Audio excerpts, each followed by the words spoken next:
अस्सलाम वालेकुम दोस्तों, कैसे हो? उम्मीद है कि सब खैरियत से होंगे। अल्लाह आप लोगों को ऐसे ही खुश रखे।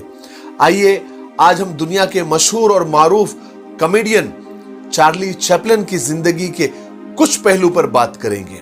बहुत डिटेल में तो नहीं, लेकिन उनकी जिंदगी के कुछ किस्से ऐसे हैं जो हमको और आपको सुनना चाहिए। बहुत कुछ हमको सीखने को मिलेगा और हमको बहुत सारी इंस्पिरेशन मिलेगी। चार्ली चैपलिन एक ऐसे कॉमेडियन थे कि जिन्होंने बिना कुछ कहे, बिना कुछ बोले, जैसे आजकल के बहुत सारे कॉमेडियन बकवास करके या कुछ ऐसे वल्गर जोक्स बोल के हंसाने की कोशिश करते हैं, लेकिन चार्ली चैपलिन एक ऐसे कॉमेडियन थे जिन्होंने बिना कुछ कहे सिर्फ अपनी एक्टिंग और अपनी हरकतों से ही कॉमेडी की और हंसी की ऐसी रोशनी बिखेरी है जो शायद कभी मध्यम नहीं होगी। बहुत कम लोग जानते होंगे कि उनकी मुस्कुराहट और उनके हंसते हुए चेहरे के पीछे बहुत सारे दर्द छुपे हुए हैं। वो गरीबी और बदहाली के भट्टी में पककर ऐसा सोना बने थे कि जिसकी चमक ने करोड़ों लोगों के चेहरों पर मुस्कुराहट बिखेरी थी।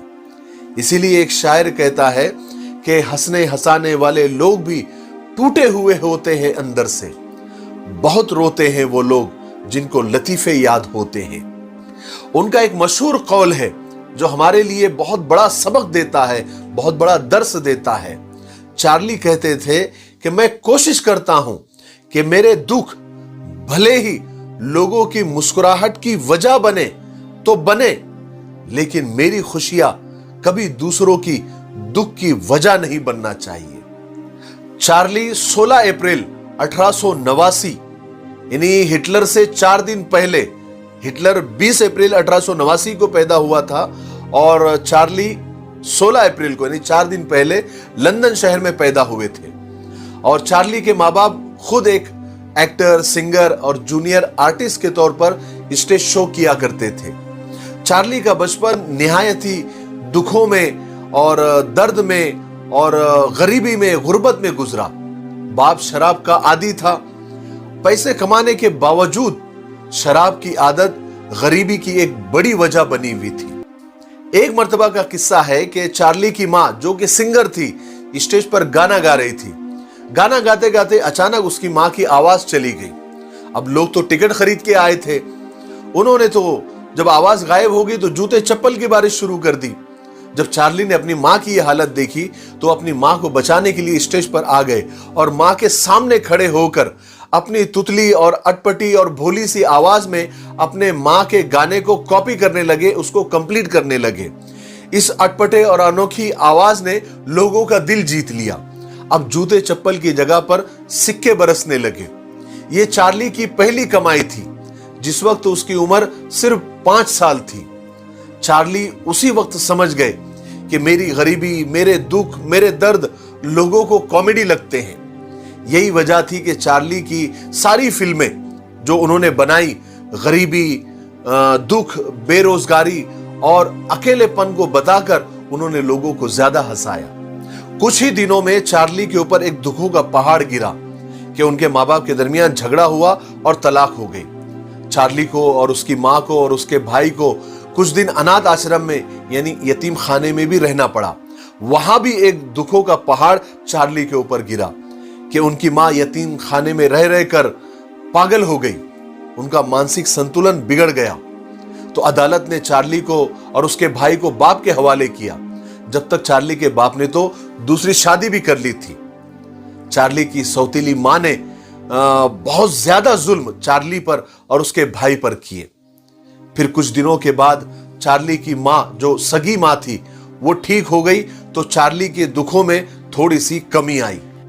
अब चार्ली स्कूल भी जाने लग गए थे, लेकिन वो इतने अच्छे स्टूडेंट नहीं थे क्योंकि उनके दिमाग में एक्टर बनने का कीड़ा था और घर का खर्चा भी चलाना था। तो वो पढ़ाई के साथ साथ स्टेज शो और ड्रामे भी किया करते थे और थोड़े बहुत पैसे भी कमा लिया करते थे। एक स्टेज शो के दरमियान एक डायरेक्टर की नजर चार्ली पर पड़ी। उसने चार्ली के अंदर के एक्टर को पहचान लिया और उस डायरेक्टर ने चार्ली की मुलाकात फिल्म मेकर ई हैमिल्टन से करवा दी। उन्होंने अपने एक ड्रामे शेल को होम ऑफर किया चार्ली को और चार्ली ने वो खुशी खुशी कबूल कर लिया, लेकिन पढ़े लिखे नहीं थे तो डायलॉग उनको रट्टा लगाकर याद करना पड़ते थे। लेकिन उस फिल्म शेरलॉक होम्स से उनको काफी शोहरत मिली। उस जमाने में दुनिया वर्ल्ड वॉर और आर्थिक महामंदी से गुजर रही थी। चारों तरफ तानाशाहों का आतंक था। उन सब से लड़ने के लिए चार्ली ने कॉमेडी का सहारा लिया। चार्ली को अमेरिका और अमेरिकन लोगों से बहुत लगाव था, इसलिए उनकी पहली शादी अमेरिका में ही ओना ओनेल नाम की लड़की से हुई और कुछ दिन अमेरिका में रहे भी। लेकिन अमेरिका और अमेरिकन लोगों की बेरुखी से परेशान होकर वो लंदन आ गए। लंदन में भी कुछ दिन रहे, लेकिन वहां भी कुछ मसाइल की वजह से वो स्विट्जरलैंड आकर हमेशा के लिए बस गए। और स्विट्जरलैंड में ही चार्ली की मुलाकात हमारे इंडिया के जवाहरलाल नेहरू और उनकी बेटी इंदिरा गांधी से हुई और महात्मा गांधी से भी मुलाकात हुई थी। वो अपनी किताब में, यानी चार्ली अपनी किताब में उन्होंने लिखा है कि वो महात्मा गांधी की सोच से मुतासिर है, इंस्पायर है। फिर आखिर को वो दिन आया 25 दिसंबर 1977, जब लोग क्रिसमस की खुशियां मना रहे थे, तब चार्ली ने इस दुनिया को अलविदा कह दिया। और चार्ली का वो जुमला आज भी लोगों की जबान पर है। मुझे भी बोलते हुए अच्छा लग रहा है कि मेरा दर्द किसी के लिए हंसी की वजह तो हो सकता है, लेकिन मेरी हंसी किसी के दुख की वजह नहीं बनना चाहिए। लेकिन सारी दुनिया को हंसाने वाले को मरने के बाद भी कब्र में चैन नहीं आया। चार्ली चैपलिन के मरने के 2 महीने बाद ही कब्र से उनकी लाश चोरी हो गई, गायब हो गई। बहुत हंगामा हुआ, अलग अलग कयास लगाए जाने लगे, लेकिन सारे कयासों को उस वक्त तो रोक लग गई जब चार्ली की बीवी ओना ओनेल को एक अगवाकार यानी फिरौती वाले का फोन आया और $6 लाख तकरीबन 4.5 करोड़ की डिमांड की कि अगर लाश चाहिए तो 4.5 करोड़ यानी $6 लाख हमको चाहिए।